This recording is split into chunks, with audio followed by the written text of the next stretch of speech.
¿Cómo están, hermanos? Qué lindo disfrutar de su gracia, ¿no? Les invito a tomar asiento y seguir preparando nuestro corazón para escuchar el mensaje.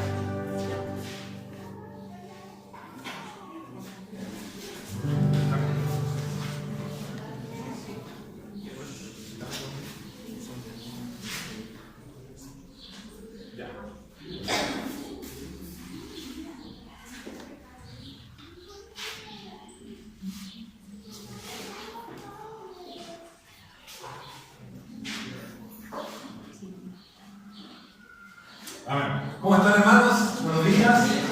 Los que no puedo saludar. Como se dieron cuenta, el pastor no vino esta oportunidad. Está en Santiago igual que la semana pasada, pero ya este martes o miércoles está llegando a Sagasta nuevamente, así que el próximo domingo, bueno, y el jueves seguramente va a estar en el simulado, y el próximo domingo ya va a estar con nosotros. Y así que, como dije la semana pasada, es lo que hay, no, soy yo. Así que, nada,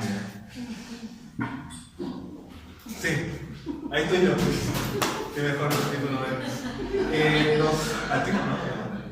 Sí, los niños de 4 a 10 años van a ir con Estela. Están preparando algo especial. Secreto, no se puede decir, para nuestro culto de Navidad. Se acerca Navidad, qué lindo, ¿no? Gracias, Raúl. Qué bueno.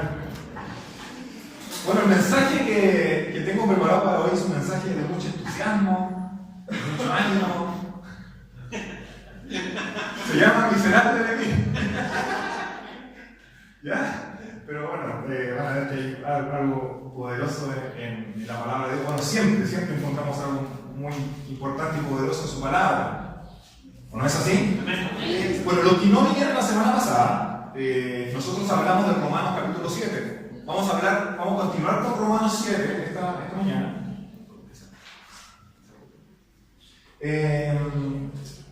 Pero la semana pasada vimos del versículo 1 al versículo 4, ¿cierto? ¿Se acuerdan los que vinieron la semana pasada? Nos queda con el otro turno a veces. Sí, Romanos 7, versículo 1 al 4, estamos hablando acerca de cómo Pablo hace una analogía del matrimonio y la ley y la gracia. Del matrimonio, bueno, que podría predicarlo de nuevo, pero no es el mensaje de esta mañana. Él hace una analogía muy interesante sobre el matrimonio, la ley y la gracia, como cómo hemos sido nosotros liberados de la ley para unirnos a otro. Ese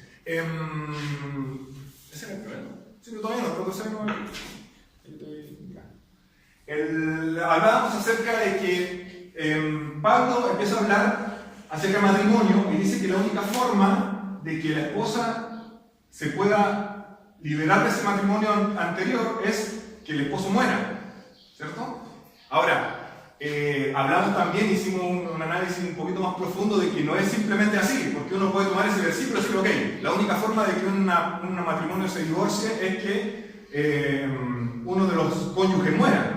Pero realmente nosotros tenemos que ver que en Corintios, en Mateo, en Corintios específicamente también habla de muchas otras puntos. El Antiguo Testamento también nos habla de algunos requisitos, digamos, o algunas formas que también un matrimonio se puede disolver y que está bien establecido.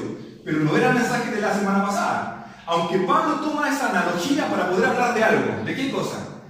Dice que la mujer solamente se puede liberar de su unión con su esposo si es que uno de ellos muere. La única forma de que se libere de ese pacto matrimonial es que uno muera. Y Pablo continúa diciendo en el versículo 3, pero esto lo hablo acerca de la ley. ¿Por qué? Porque hemos muerto con Cristo, por lo tanto ya no estamos sujetos a la ley, sino que estamos sujetos a otro, dice.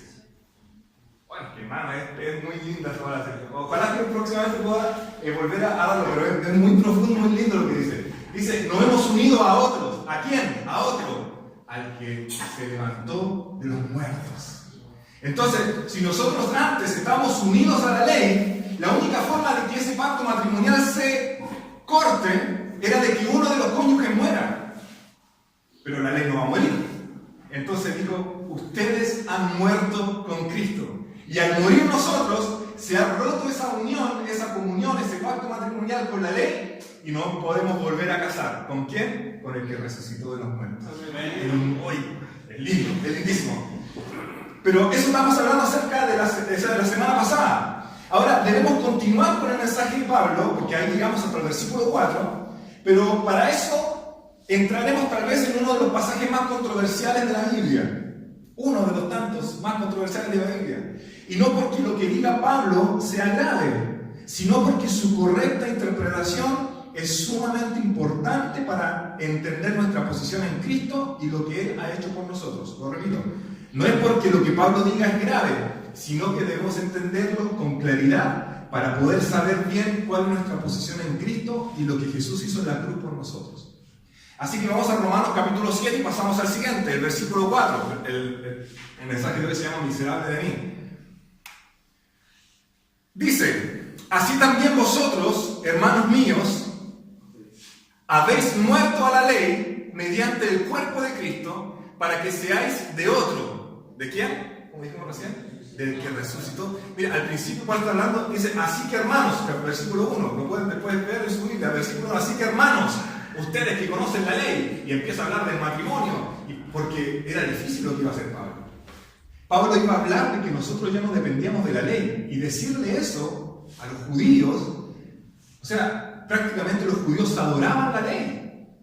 Es muy importante la ley. Y Pablo venía con un mensaje muy fuerte: ustedes están separados de la ley. La ley ya no los salva. O sea, ¿cómo podía Pablo entrar en ese mensaje tan fuerte? No sé qué palabra puede ser, tan directo, que le iba a pegar tan fuerte a los judíos cristianos. Pero Pablo empezó a usar la analogía del matrimonio para poder entenderlo bien. Y viendo que fuera tan fuerte lo que estaba diciendo, le agregó: así que hermanos míos, así como hacerlo un poquito más suave. Ya no solamente hermanos, sino hermanos míos, habéis muerto a la ley mediante el cuerpo de Cristo, para que seáis de otro, del que resucitó de los muertos, a fin de que llevemos fruto para Dios. ¿Y de qué fruto está hablando? Amor, gozo, paz, paciencia, benignidad, bondad, fe, mansedumbre y templanza, dominio propio, depende de la versión de la Biblia que tenga.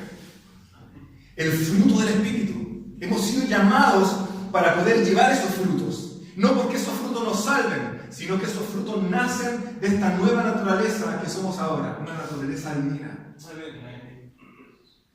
Ahora Pablo les dice, como dije, hermanos míos, ahora qué interesante es ver que hemos sido liberados de la unión que teníamos ¿con qué? Con la ley. ¿Para qué?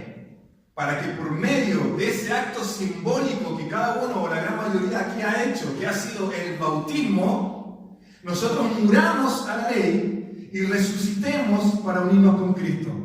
¿Todo esto para qué? Aparte de ser salvos, para llevar esos frutos para Dios, para llevar el fruto del Espíritu. Romanos capítulo 7, versículo 7 dice, seguimos, estamos en el 4, pasamos al 7.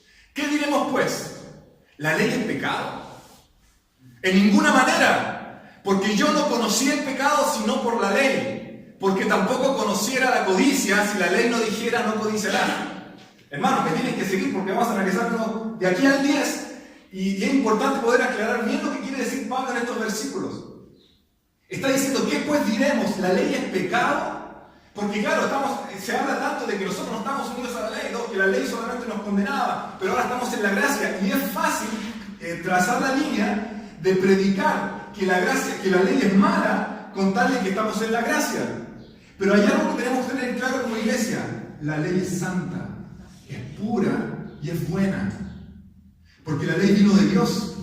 Por lo tanto, la ley no es nuestro mayor enemigo. Acá Pablo empieza a aclarar eso, porque obviamente lo que empezó a generar en la gente es decir, entonces la ley es mala, entonces la ley es pecado. Claro que no, en ninguna manera, dice Pablo. Pablo entiende que lo que acaba de explicar podría dar a entender que la ley es pecado, y en base a esa pregunta responde enfáticamente, de ninguna manera.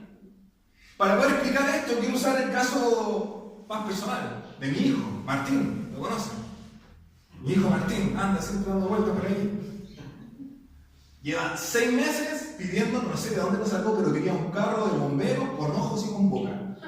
La verdad es que no sé si lo vio en la tele, no tengo idea de dónde, pero le prometo 6 meses, o no, Ana, 6 meses, un carro carro de bombero con ojo y con boca, y lo buscamos en Falabella, en Mitre, en Ripley, y en todas lados no lo encontramos nunca. Y ayer fuimos a la feria navideña y lo encontramos. Y por ahí anda trayendo, así que si escuchan una música por ahí, porque él encendió el carro de bomberos con ojos y con boca. Pero quiero hablarle de algo que nos pasó con Martín. A él siempre le gusta jugar. Y siempre que está jugando le gusta estar tirando sus juguetes para todos lados. Los lanza por el aire, o mientras juega con mi papá, con el pastor, o conmigo muchas veces, de pronto toma uno y lo lanza. Por ejemplo, no se nota mucho, pero ayer me lanzó... Está rojito acá. Me lanzó el camión de rocas. Hay un camión que tiene una roca atrás y que es como un camión minero. Que uno bota la roca y tiene una cuerdita. Bueno, un camión, un juguete, bien pesado. Y jugando nuevamente, de repente lo toma, me lo lanza y me llega en la cabeza. Oh, y me dolió. Así como cuando te pegan en la nariz y uno lo quiere llorar, pero llora. Me dolió mucho, la verdad.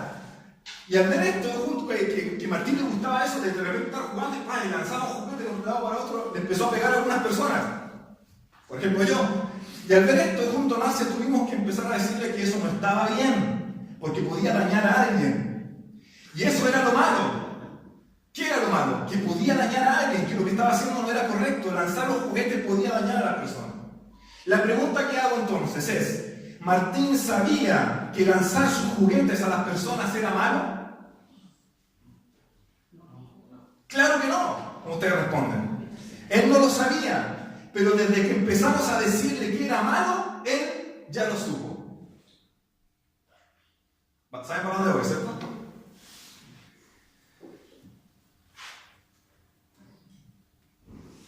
O sea, la enseñanza que con Marcia empezamos a darle generó en él, en Martín, el entendimiento de que lo que estaba haciendo era malo. Entonces pregunto otra vez, ¿nuestra enseñanza con Marcia es mala hacia Martín?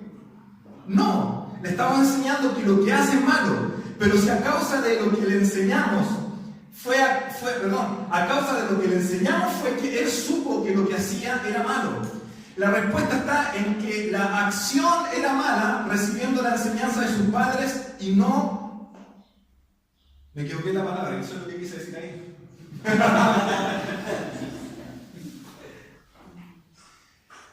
Aunque nosotros le digamos a Martín que eso era malo, o aunque nunca le digamos a Martín que tirar juguetes era malo en verdad o no. Pero si yo nunca se lo voy a decir, pero es malo igual. Entonces lo que Pablo está hablando acá acerca de que entonces la ley es pecado, no, porque la ley lo que hizo es decirme a mí lo malo que hago. No me está a mí trayendo pecado, sino me está mostrando que lo que siempre he hecho y que pensé que era cualquier cosa, ahora a través de la ley me doy cuenta que lo que hice y lo que hago es malo. Eso es lo que pasa con Pablo y con todos nosotros. Todos pecábamos. Solo que antes no había una ley que nos dijera qué era lo malo que hacíamos. Luego vino la ley y nos mostró todos nuestros errores. O sea, conocí el pecado por medio de la ley. Aunque siempre pequé, pero la diferencia es que ahora tengo conciencia de que lo que estoy haciendo es malo. ¿Se entiende, no? Porque es medio complejo, pero se entiende. Pero yo no conocí el pecado sino por la ley. Porque tampoco conocería la codicia si la ley no dijera, no codiciarás. Y me llama la atención porque de 10 mandamientos, ¿por qué dije la codicia? Pablo.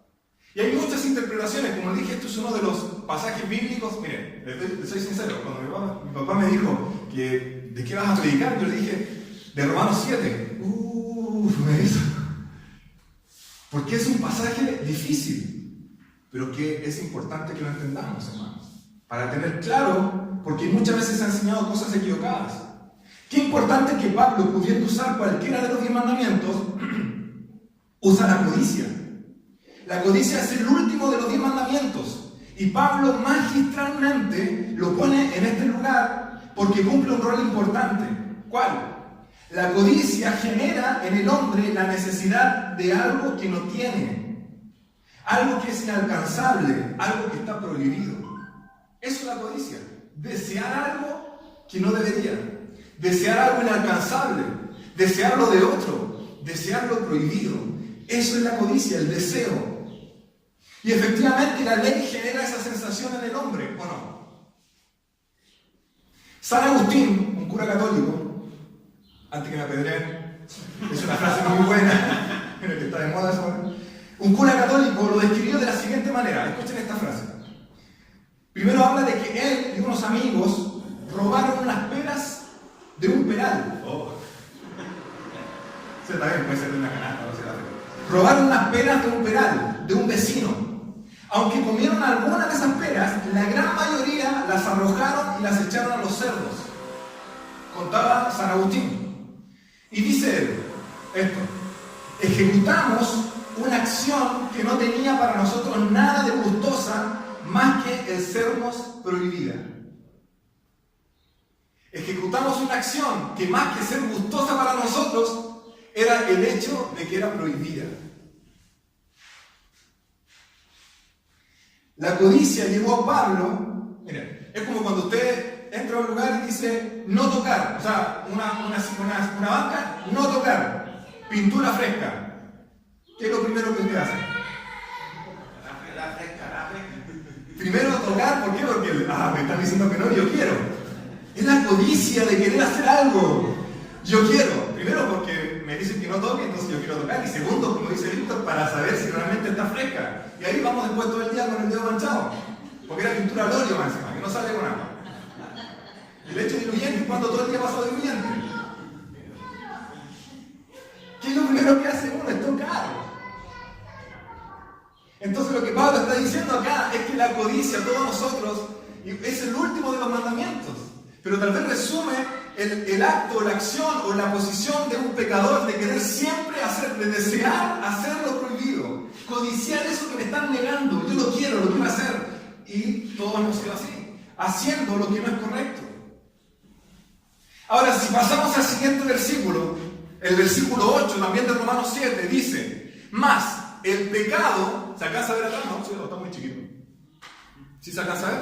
Más el pecado, tomando ocasión por el mandamiento, produjo en mí toda codicia.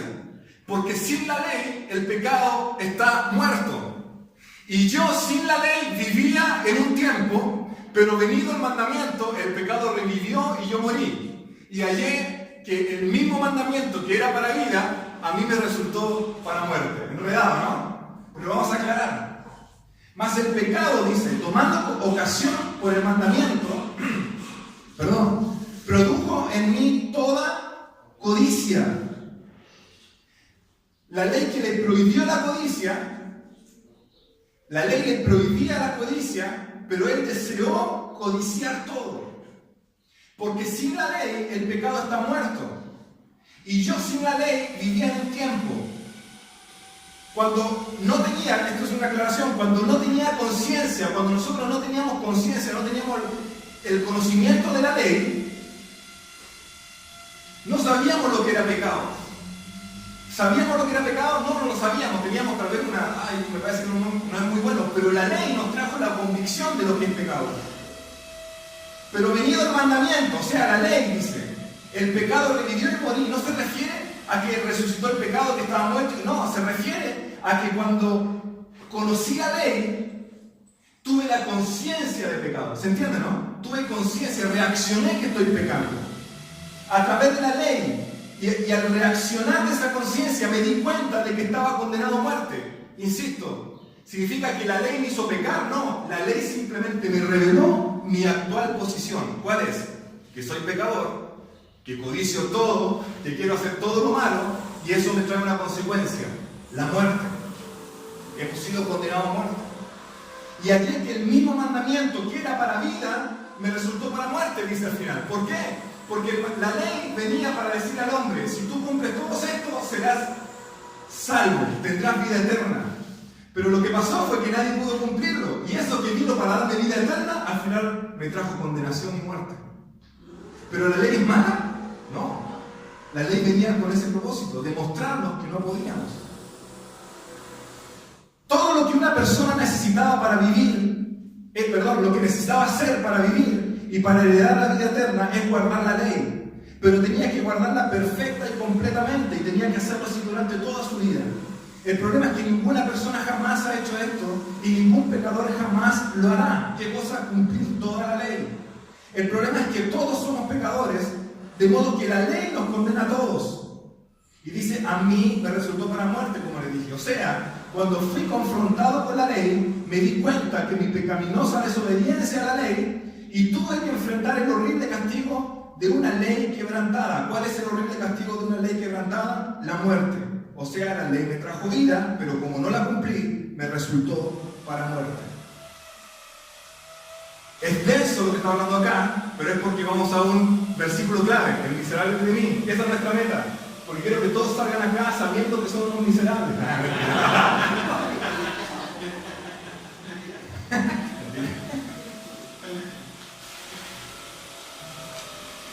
Versículo, ahí está, del 8 al 10, vamos al 11. ¿Qué dice el 11? Porque el pecado, tomando ocasión por el mandamiento, me engañó y por él me mató. Así como la serpiente engañó a Adán y a Eva, nos engañó a nosotros, haciéndonos creer de que ese pecado ese pecado nos va a traer placer y cosas buenas.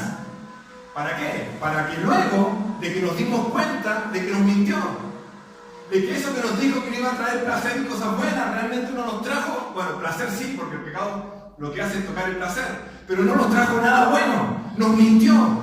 Y que usando el mandamiento, Satanás viene y dice, no, hazlo nomás, si total va a ver puras cosas buenas, vas a sentir placer, te va a ir bien en todo esto, no, hazlo nomás, no te preocupes. Dice que es pecado, pero no. Y cuando lo hacemos, nos sentimos condenados. Y lo que hace Satanás es decir, bueno, ahora que pecaste y que no cumpliste esto, la ley dice que eres condenado a muerte. O sea, Satanás toma la ley para acusarte. Tomando ocasión por el mandamiento me engañó y por él me mató. Y al final me di cuenta que siguiendo, como lo hizo Adán y Eva, las recomendaciones de la serpiente, nos dimos cuenta que nos engañó y eso provocó que nosotros pecáramos, quebrantáramos la ley y tuviéramos que morir. Porque la paga de todo pecado es la muerte. Y sigue en el Romanos capítulo, versículo 12, el siguiente, ¿qué es lo que dice?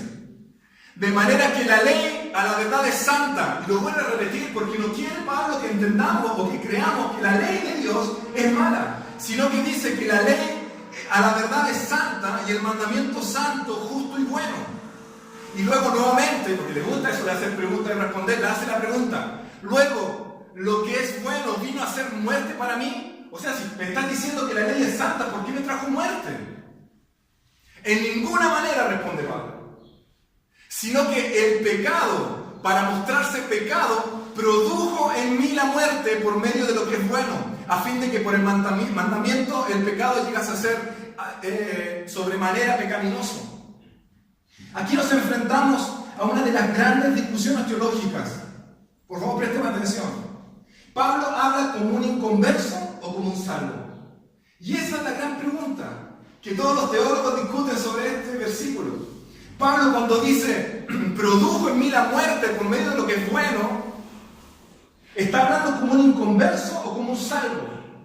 ¿Como un creyente o como una persona todavía no regenerada? Y qué importante es aclararlo. Porque cambia mucho la película, depende en qué posición Pablo lo está hablando. Y bueno, estudiando más a fondo este tema, me tuve que hacer algunas preguntas. Por ejemplo, ¿en qué tiempo está hablando Pablo?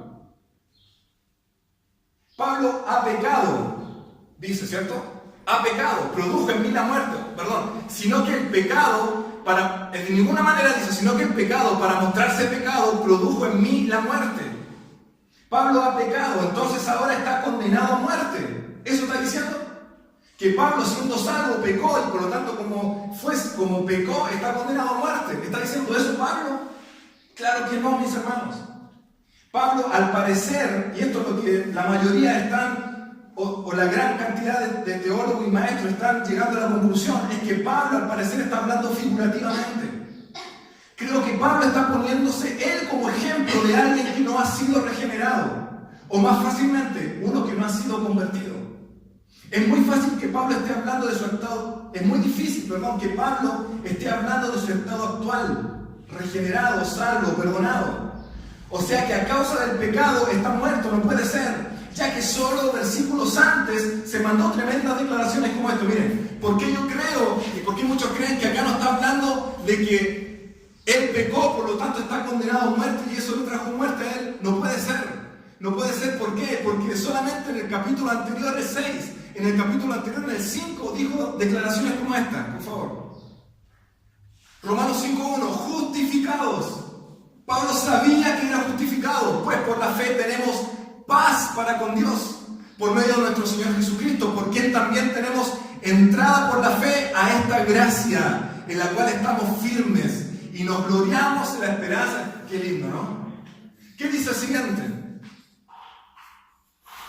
Romanos 5, 8 al 10, más Dios muestra su amor para con quién. Esto lo está diciendo Pablo, el que supuestamente está diciendo que yo estoy muerto por mi pecado. El Pablo antes está diciendo Dios muestra su amor para con nosotros, en que aún siendo pecadores, Cristo murió por nosotros. Pues mucho más, estando qué lindo, ya justificados en su sangre, por él seremos salvos de la ira. Porque si siendo enemigos fuimos reconciliados con Dios por la muerte de Jesús, mucho más, estando reconciliados, seremos salvos por su vida. O sea, ¿podemos creer que Pablo está diciendo, no, luego de haber conocido toda esta gracia, yo ahora pequé y eso produjo en mi muerte? Es raro que luego de hacer todas estas declaraciones, el siguiente. Romanos 6:11, así que también vosotros consideraos muertos al pecado, pero vivos para Dios en Cristo Jesús, Señor nuestro. ¿Y qué dice el siguiente? El último. Romanos 6:14, porque el pecado no se enseñoreará de vosotros, pues no estáis bajo la ley, sino bajo la gracia. Entonces, ¿cómo calzan todos estos versículos que solamente lo habló en el capítulo 6 y en el capítulo 5? Y luego en el 7 salta diciendo, el pecado produjo en mí muerte. Él estaba hablando figurativamente, se estaba poniendo como ejemplo de una persona que estaba viviendo bajo la ley. La pregunta es, ¿quiénes viven bajo la ley? ¿Toda la humanidad vive bajo la ley? ¿O acaso solamente los que se convierten y no creen en la gracia? No, todo hombre, todo ser humano está bajo la ley. Porque todo ser humano, cristiano o no cristiano, judío, musulmán, agnóstico, lo que sea, cualquier persona sobre la tierra que peque, está condenado a muerte. O sea, la ley está para todos. La diferencia es que nosotros hemos recibido a Jesús en nuestro corazón y por lo tanto somos salvos por gracia, por medio de la fe. Ya no por la ley. No tenemos que cumplir la ley para ser salvos, sino que ahora somos salvos por gracia. Pero la ley es para todo ser humano, es para todo ser humano. Usted vea a cualquier persona en la calle que no es cristiana, la ley está vigente para esa persona. Si peca, está condenado a muerte. Solamente hay una posibilidad de que esa persona no muera. ¿Cuál es? Recibir a Jesús. Creer que Él lo rescató.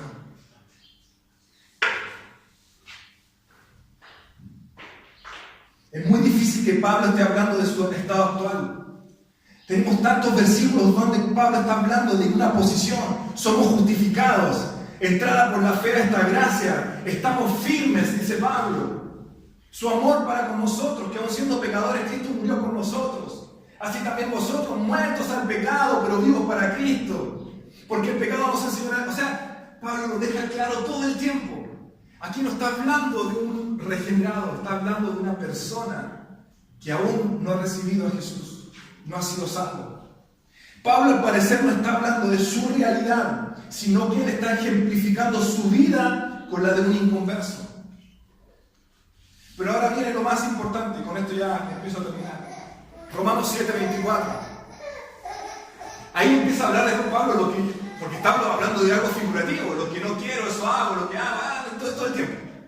De hecho, por ahí le escuchamos que decía, Pablo era una persona apta al 100% de visitar un psicólogo. Que lo que no quiero, eso hago, que lo que no hago, eso quiero, y que no estaba un enredo en su vida. Pero ¿cómo creer que Pablo tenía todo ese enredo? Si leemos los versículos anteriores y vemos que la tenía clara. Justificados estamos por la fe. Firmes en esta gracia. No puede ser que Pablo estaba hablando figurativamente. Pero Pablo termina gritando una frase desgarradora. Tal vez la frase más apasionada, la frase más bien gritada de la Biblia. ¿Cuál? Miserable de mí. ¿Quién me librará de este cuerpo de muerte? Termina diciendo Pablo. Y quiero que me preste atención por estos minutos que terminamos. Cuando digo eso, porque queda la mitad de la predica todavía. Lamentablemente, mis hermanos, esta frase ha sido utilizada por la iglesia de una forma exagerada. Y los púlpitos se llenan de mensajes donde se nos invita a pararnos en la posición de miserables. No diga que sea totalmente malo. Siempre es bueno saber que si no fuera por la gracia de Dios, no podría sentir paz. Y esa libertad no podría sentirla, esa libertad que solo hemos recibido por Él. Acá podemos ver todo el proceso que Pablo nos explica respecto a vivir en la ley, en vivir esclavos del pecado. Y que eso nos lleva a reconocer que somos miserables, es verdad. Pero llegar al extremo de olvidarnos de la posición que Jesús nos regaló en la cruz y vivir todo el tiempo recordando y hablando lo miserable que soy, allí creo que hay un error. El otro día escuchaba a un pastor de Estados Unidos, se llama David Orton, y decía que una empresa encontró la gallina de los huevos de oro. Una empresa. ¿Por qué? Porque se le ocurrió vender, hermano, esto no es chiste, lo escuché de verdad, lo escuché en YouTube. Se le ocurrió vender altares, así, esa parte donde están los escalones y arriba está el púlpito, toda esa área, ¿cierto? Que siempre está con alfombra y todo. Se le ocurrió vender altares, escenarios, esos con escaleras para llegar al púlpito, pero que en los escalones habían unas rendijas y uno podía sacar pañuelos desechables.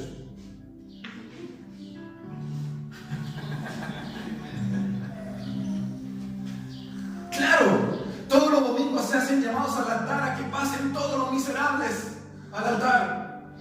Todos los que se sienten pecadores, sucios, todos los que hacen lo que no quieren. Vengan aquí los miserables.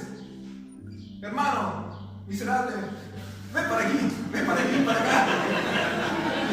Esa parte no, vamos a gritarla. Venga para acá, mi hermano amado miserable. Se lo digo en el amor del Señor. Todos los miserables pasen al altar. Y allí pasan todos, o pasamos alguna vez todos, llorando y contándole a Dios lo miserables que somos, lo malos que somos, los pecadores que somos. ¡Ay, miserable de mí! ¿Quién me librará de este cuerpo de muerte? Me parece lindo decir eso, súper espiritual. No digo, perdón, yo ya gasté mucho tiempo. Yo ya gasté mucho tiempo en los altares de los miserables, iglesia. Gasté mucho tiempo en una relación insegura con mi padre. Perdí tanto tiempo parándome en una posición de Dios, sé que me diste una vida abundante, sé que pagaste un alto precio por mi libertad, sé que tu sacrificio significó mi justificación gratuita, pero soy un miserable. ¿Quién me librará de este cuerpo de muerte? Es como que llegué a mi casa, hablando de Martín, y como siempre, Martín corre a abrirme la puerta cuando siente que entro en la camioneta. No espera que toque el timbre, no, él está esperando y ahí está la puerta, los que conocen la casa, la puerta, la casa del pastor, que lo vivo con mi papá, la puerta y las ventanas. Y aparece en una ventana mirando mientras yo me voy estacionando. Y no me abre la puerta. Yo bajo del auto, cierro, abro la puerta de atrás, saco la mochila del notebook, cierro, pongo la alarma y me paro enfrente de la puerta y él abre la puerta y dice, ¡mamá! Me dice así, grita siempre. Cuando llega Marcia lo mismo, ¡mamá! Y es como que yo llegue a casa y como siempre espere que Martín venga a abrirme la puerta y me diga, ¡papá! ¡Llegaste! ¡Nos ponemos a jugar! Siempre me dice lo mismo. Yo llego muerto y quiero jugar a carros de bomberos con ojos y con boca. Pero no. ¿Qué pasa si un día él está en el sillón, triste? Y yo le pregunto, ¿qué pasa, Martín? ¿Quieres que juguemos? No, papá, no puedo ahora. ¿Por qué? Es que hoy cometí un error. Mi mamá me dijo que tenía cuidado con el vaso de jugo y yo lo boté y derramé todo el jugo. Papá, soy un miserable. Soy lo peor. No merezco que juguemos, papá. Pero hijo, la mamá ya habló contigo, ya acordaron todo, ya pasó. Vamos a tomar un helado. No, papá. He quedado ciego. Novela venezolana. No, papá. Soy lo peor. No merezco tus regalos. Soy un miserable. ¿Cómo me sentiría yo como papá? No es que quiera que a Martín le dé lo mismo sus errores. Está bueno que uno reconsidere, que uno se equivoca, pero que todos los días sea igual. Que todos los días me sienta un miserable. ¿Cuánta gente, hermano, escuchen, cuánta gente está domingo tras domingo diciéndole a Dios lo miserables que son? Que no merecen ser bendecidos. Que primero Dios vea cómo me pongo las pilas y dejo de pecar para recién recibir una gota de su bendición. Lamentablemente, mientras más miserable actúas, más espiritual te ve la iglesia. Mientras más miserable actúas, los más espirituales son los que pasan. O sea, hay hermanas y hermanos en la iglesia que todos los domingos pasan a llorar por el mismo pecado, por la misma cosa, pasan por lo mismo domingo tras domingo. Pastor, óreme. Es que estoy luchando con esto. Es que yo no merezco, soy lo peor. Dios, no sé cómo Dios se fijó en mí. Mientras más miserable actúas, más espiritual te ven en la iglesia. Y el altar de la iglesia se llena de gente exponiendo su miseria. Y lo peor es que se considera un gran avivamiento, porque el avivamiento lo mide respecto a cuánta gente llega arrastrándose al altar. Hermanos, prepare sus lágrimas, gritos, lamentos y llantos para la próxima semana, que el culto será igual de poderoso.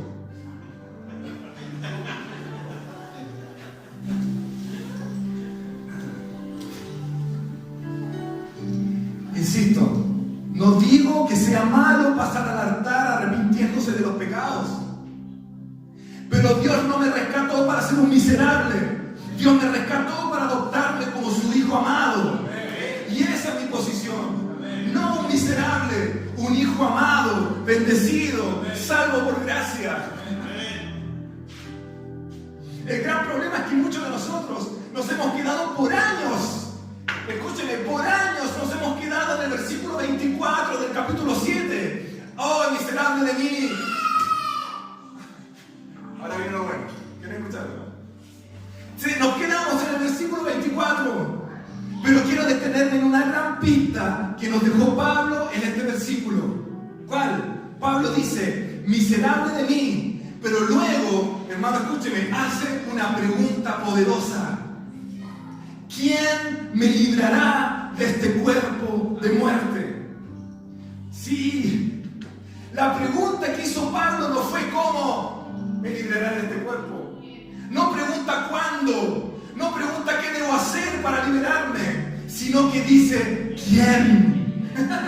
Porque no se trata de hacer, de lo que debo hacer o no hacer para dejar la carnalidad de los pecados. Se trata de quién. Y ese quién, Pablo lo responde inmediatamente. Siguiente versículo, por favor. Gracias doy a Dios por Jesucristo, nuestro Señor.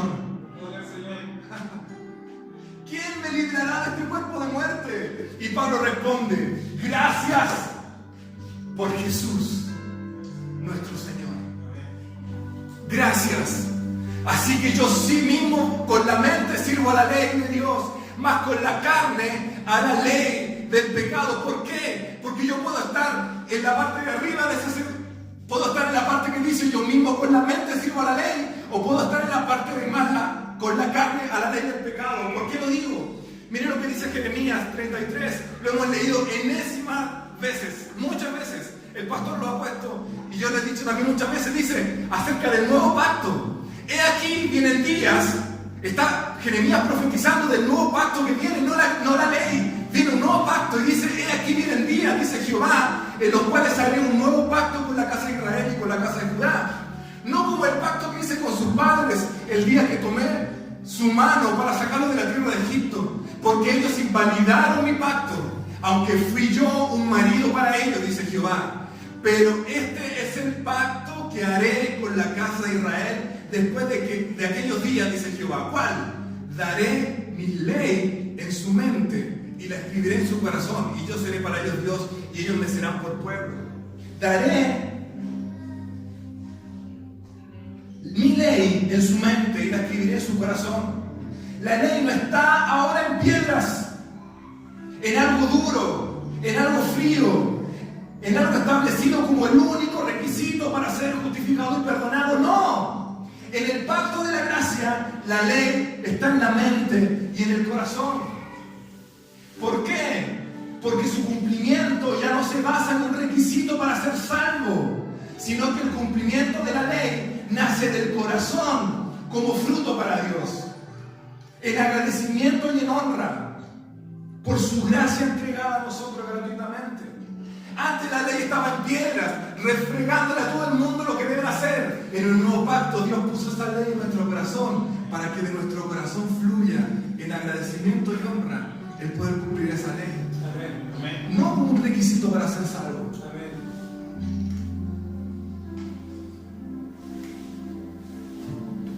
¿Se dan cuenta? ¿Cuántas veces nos hemos quedado en el versículo 24 de miserable de mí sin pasar al 25? Gracias a Jesús, Señor nuestro. Pero ustedes saben que los libros de la Biblia, los originales, nunca fueron escritos con versículos, con numeritos. Entonces, ¿qué dice el siguiente versículo del 25? Y con esto termino así. ¿Qué dice? Por favor. Ahora pues, ninguna condenación hay para los que están en Cristo Jesús. Amén. ¿Qué más se puede decir frente a esto? Soy un miserable. Sí, ¿sabes que soy un miserable? Pero gracias a Jesús, Señor nuestro, que ya no hay condenación para mi vida. Por Cristo Jesús, Señor nuestro. Pablo entendió que la salvación viene de Jesús. Y luego de sentirse miserable, termina declarando una verdad de la que tenemos que pararnos hoy, no quedarnos en el miserable de mí, sino avanzar a la correcta posición como hijos de Dios. ¿Cuál posición? No hay condenación para tu vida. No hay condenación. Quiero invitarte a que puedas cerrar tus ojos. Por un minuto darle gracias al Señor. Darle gracias al Señor. La ley es santa, es pura, pero ya no estamos atados a la ley. Ahora somos de otro, del que resucitó de los muertos. Gracias, Señor. Gracias, Señor. Gracias, Señor. Gracias, Señor. Porque aunque muchas veces, Señor, lo que quiero hacer, eso no lo hago. Y lo que no quiero hacer, al final termino haciéndolo. Señor, a pesar de que muchas veces estoy ahí, sé que no soy un miserable. ¿Por qué? Porque fui librado por alguien, por ese quien que dice Pablo, fue liberado por Jesús, por tu Hijo, a través de la cruz. Fui liberado de este cuerpo de muerte. Y ahora puedo decir con tanta claridad, con tanta esperanza, con tanta libertad, con tanta alegría: no hay condenación para mi vida. Porque antes estaba la ley, mas ahora estoy en Cristo Jesús. Y no hay condenación para los que están en Cristo Jesús. Wow, Señor. Eres bueno, Señor. Eres muy bueno, Señor. Muchas gracias. Muchas gracias. Muchas gracias, Señor. Te bendecimos por esa obra terminada en la cruz, Señor, que nos regaló todo. Que nos regaló todo, Señor. Gracias por ese regalo gratuito de tu Hijo. Papá, gracias por enviar a tu Hijo y darnos ese regalo gratuito, que no costó barato. Es gratuito pero no barato. Es gratuito pero costó mucho. La sangre de tu Hijo. Y gracias a eso hoy estamos parados en esta verdad. Que tú nos amas, que somos justificados, que somos perdonados, que no hay condenación, que no somos esclavos del pecado, que estamos completos en el amado, que tenemos paz para con Dios. Y cuánta verdad que tu palabra nos entrega, Señor. Gracias, Señor, porque ya no soy un miserable. Gracias, Señor, porque no soy un miserable. Soy un perdonado y un hijo amado. Gracias, Señor. Gracias, Señor. Amén. Amén. Así que dígale al que está al lado: ¿cómo está, don miserable? No. Dígale: no eres un miserable. Que le quitaron los ojos. No eres un miserable. No eres una miserable. Eres un perdonado, un justificado. Amén.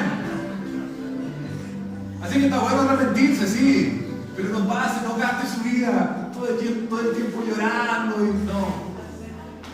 Pase su vida recordando que es perdonado, que no hay condenación, hermano, que no hay condenación. Amén. Amén. Le invito a tomar su ofrenda, a ponerse en pie. Quizás me ayuda con multifacética. Hermano, les invito a que puedan pasar.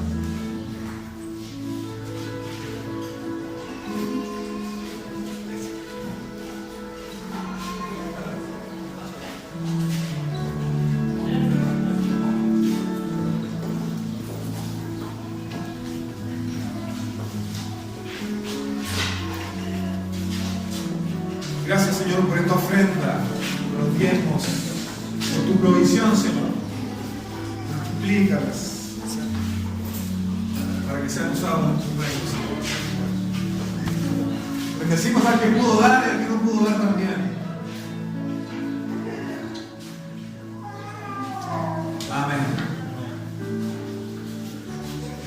Ya se acabó, ya.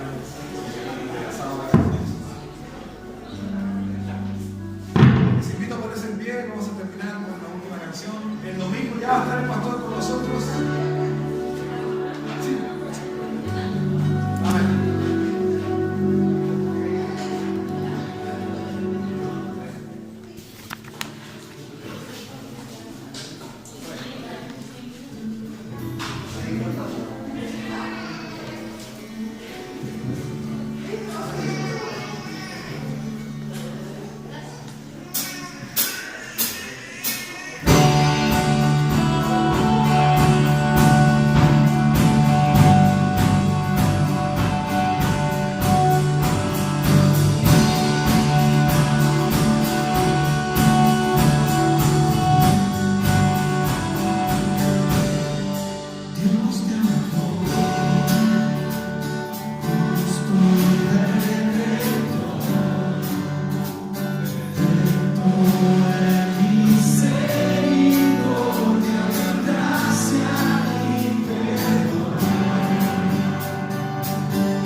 oportunidad de estar como pueblo, como iglesia, juntos adorando. Amén. Bendice al hermano que tienes a tu lado. Dale un fuerte abrazo. Y nos encontramos en la próxima hora.